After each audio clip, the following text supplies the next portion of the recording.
এই মহিলা নিজের ঘর পরিষ্কার করতে গিয়ে ভুলবশত একটি লাল ডায়মন্ড আবর্জনার সঙ্গে ফেলে দেয়। সে বুঝতেই পারে না যে এত মূল্যবান জিনিসটি সে ফেলে দিয়েছে। পরে সেই আবর্জনার ট্রাক সেই আবর্জনা তুলে নিয়ে গিয়ে এক মাঠে ফেলে দিয়ে চলে যায়।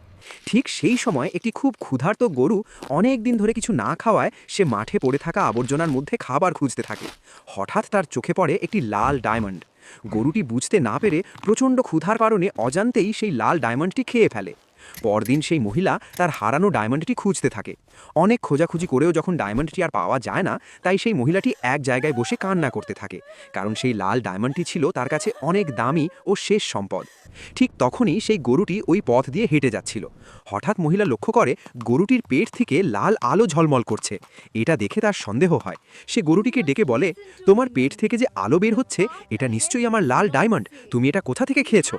গরুটি ভয় পেয়ে যায়। সে মনে মনে ভাবে, যদি সত্য কথা বলে দেয় তাহলে মহিলা তার